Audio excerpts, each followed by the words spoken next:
오늘 우리에게 주신 하나님의 말씀은 열왕기상 21장 1절부터 6절까지의 말씀입니다.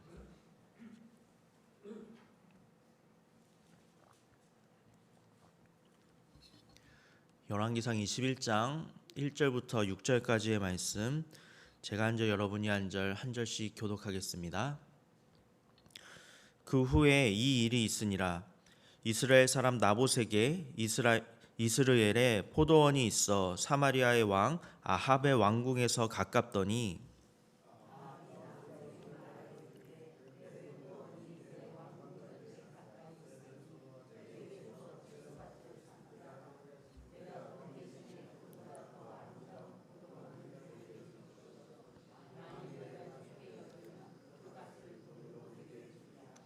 나봇이 아합에게 말하되 내 조상의 유산을 왕에게 주기를 여호와께서 금하실지로다 하니,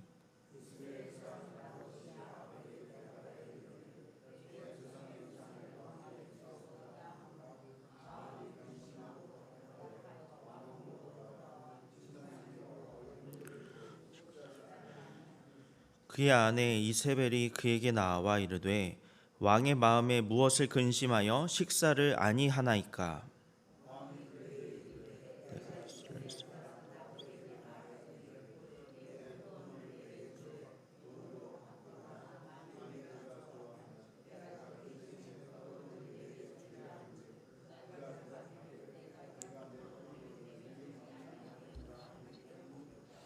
아멘. 네, 다 읽지는 않았지만 오늘의 본문 말씀은 열왕기상 21장 1절부터 10절까지의 말씀입니다. 이 오늘의 본문 말씀에는 우상을 섬기는 아합 왕이 하나님의 말씀을 무시하고 나봇에게 포도원을 요구하는 그런 내용이 기록되어 있습니다. 이 아합 왕은 벤하닷과의 전쟁 이후에 벤하닷을 자기의 마음대로 풀어주었기 때문에 하나님의 심판 경고를 받았습니다. 그런데 이러한 하나님의 심판 경고에도 불구하고 이 아합 왕은 계속해서 하나님의 말씀이 아니라 자신의 욕심을 따라서 행하고 있었습니다. 이처럼 아합 왕은 그의 마음속에 욕심이 가득 차 있었기 때문에 하나님을 두려워하지 않았고 결국에는 또다시 하나님의 말씀을 거역하고 말았습니다. 하나님께서는 이스라엘 백성들에게 모든 땅이 하나님의 것이기 때문에 절대로 사거나 팔지 말아라, 이렇게 말씀을 하셨습니다. 그리고 혹시라도 어떤 피치 못할 사정이 있어서 땅을 어쩔 수 없이 팔 수밖에 없었던 그런 상황이 생겼다 할지라도 시간이 흘러서 희년이 다다르게 되면은 그 모든 땅을 다시 돌려받을 수 있도록 해 주셨습니다. 이처럼 하나님께서는 모든 땅이 하나님의 것이기 때문에 이스라엘 백성들에게 땅을 사거나 팔지 말아라, 분명하게 말씀을 하셨습니다. 그런데 아합 왕은 그렇게 행하지 않았습니다. 어느 날 아합 왕이 보니까 왕궁에서 가까운 곳에 한 포도원이 있는 것입니다. 이 포도원은 왕궁에서 가깝기도 하고 또 아합 왕이 보기에 참 괜찮아 보였기에 그 밭에 욕심이 생겼습니다. 그래서 이 아합 왕은 그 포도원을 내가 사가지고 그곳에 채소를 심어야겠다, 이렇게 생각을 했습니다. 그래서 아합 왕은 이 포도원의 주인인 나봇이라는 사람에게 한 가지 제안을 합니다. 이 포도원을 나에게 넘기면 내가 이 포도원보다 더욱더 아름다운 포도원을 너에게 주겠다. 아니면 내가 돈으로라도 이 값을 치를 테니까 그 포도원을 나에게 넘겨라, 이렇게 제안을 한 것입니다. 분명 하나님께서는 땅을 사거나 팔지 말라고 말씀을 하셨습니다. 그런데 지금 이 아합 왕의 태도는 어떻습니까? 이 아합 왕은 하나님의 그 명령을 전혀 개의치 않는 것처럼 보입니다. 그는 하나님의 명령에 불순종했을 뿐만이 아니라 하나님을 철저하게 무시하고 있었던 것입니다. 그런데 이 아합 왕의 이러한 요구에 나봇이 어떻게 대응을 합니까?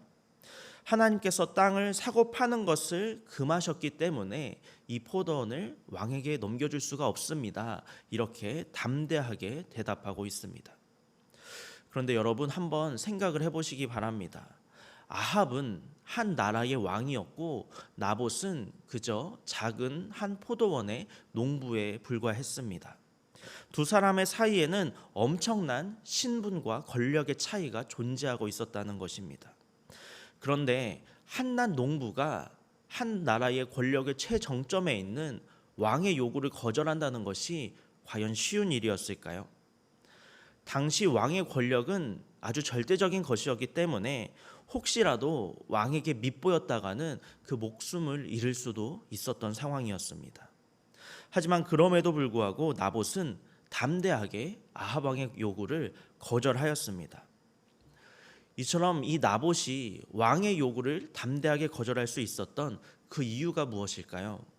오늘 본문 3절 말씀입니다. 나봇이 아합에게 말하되 내 조상의 유산을 왕에게 주기를 여호와께서 금하실지로다 하니. 이 땅에서 권력의 정점에 있었던 왕이 요구한 사항을 이 나봇은 여호와께서 금하신 것입니다. 이렇게 말하면서 단호하게 거절하고 있습니다. 나봇은 인간 권력의 정점에 있는 왕을 두려워했던 것이 아니라 모든 권력의 주인이신 하나님을 두려워했던 것입니다. 나봇은 인간보다 하나님을 두려워했던 그런 사람이었기 때문에 왕의 요구를 담대하게 거절할 수가 있었습니다. 오늘의 본문 말씀은 아니지만 출애굽기 1장을 보면은 이스라엘 백성들이 핍박하는 바로의 모습이 등장을 합니다. 애굽의 바로는 히브리 산파들에게 히브리 여인들이 여자아이를 낳으면 살려주고 남자아이를 낳으면 모두 다 죽이라고 그렇게 명령을 했습니다. 이러한 바로의 명령에 히브리 산파들이 어떻게 반응을 했습니까? 출애굽기 1장 17절 말씀입니다. 그러나 산파들이 하나님을 두려워하여 애굽 왕의 명령을 어기고 남자 아기들을 살린지라. 이처럼 산파들은 애굽의 권력의 정점에 있었던 바로를 두려워했던 것이 아니라 하나님을 두려워하고 있었습니다. 그래서 산파들은 히브리 여인들이 남자아이를 낳더라도 모두 다 살려주었습니다. 그 덕분에 모세가 죽지 않을 수가 있었고 하나님은 그 모세를 통하여서 이스라엘 백성들을 출애굽시키는 도구로 사용을 하셨습니다. 하나님께서는 하나님을 두려워하는 사람들을 통하여서 하나님의 역사가 중단되지 않게 하시고 하나님의 뜻이 성취되도록 사용을 하신다는 것입니다. 또한 신약성경 마태복음 10장 28절 말씀을 보면 예수님께서는 제자들과 사람들에게 영혼을 죽이지 못하는 자들이 아니라 몸과 영혼을 능히 멸하시는 하나님을 두려워하라 이렇게 말씀을 하셨습니다.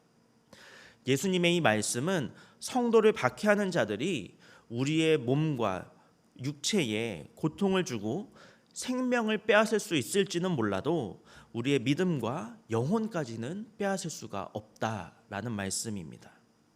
그러므로 하나님을 믿는 성도들이라면 사람이 아니라 우리의 몸과 영혼을 포함한 모든 것을 다스리시고 통치하시는 전능하신 하나님을 두려워하며 경외하며 살아가야 할 줄로 믿습니다. 이제 말씀을 정리하겠습니다. 오늘의 본문 말씀은 세상의 모든 권력을 무시해라 이런 말씀이 결코 아닙니다. 모든 권력은 하나님께로부터 오기 때문에 우리는 분명 권력에 복종해야 합니다. 하지만 오늘의 본문 말씀은 하나님의 뜻을 거스르는 세상 권력에 복종하거나 아부하지 말라는 그런 말씀이고 세상의 그 어느 권력보다도 하나님이 더 높고 위대하신 분이심을 우리에게 알려주고 있습니다. 나봇은 아무리 왕의 요구라고 할지라도 그 요구가 하나님의 뜻을 어기는 요구라면 단호하게 거절할 줄 알았습니다. 이처럼 오늘 우리도 세상의 요구나 권력의 요구가 하나님의 말씀을 어기는 것인지 지혜롭게 잘 살필 줄 알아야 합니다. 만약에 하나님의 말씀을 어기는 요구가 우리에게 다가온다면 하나님을 경외함으로 우리는 단호하게 거절할 수 있어야 합니다. 나봇이 담대하게 말했던 것처럼 하나님을 두려워하며 불의와 거짓에 맞서서 하나님께서 금하신 것입니다 라고 담대하게 대답하시는 성도 여러분이 되시기를 바랍니다. 그리하여서 하나님을 가장 우선순위에 두고 하나님만을 경외하며 살아가시는 오늘 하루의 삶이 되시기를 바랍니다. 함께 기도하겠습니다. 이 세상 그 어느 누구보다도 더 높고 존귀하신 우리 하나님 아버지, 이 새벽에 우리의 삶과 우리의 태도를 되돌아봅니다. 혹시라도 우리가 하나님보다 더 우선으로 생각한 것들이나 하나님보다 더 사랑했던 것이 있다면 깨달을 수 있는 지혜를 주시고 주님 앞에 회개함으로 그 죄악을 사함받게 하여 주시옵소서. 하나님의 말씀을 어기는 유혹과 요구에 대하여서 나봇처럼 목숨을 걸고 단호하게 거절할 수 있는 믿음과 용기를 우리에게 더하여 주시고 오늘도 이 믿음을 끝까지 지켜나가는 담대한 삶을 살아갈 수 있도록 우리를 도우시고 우리의 힘과 능력이 되어 주옵소서. 예수님의 이름으로 기도합니다. 아멘.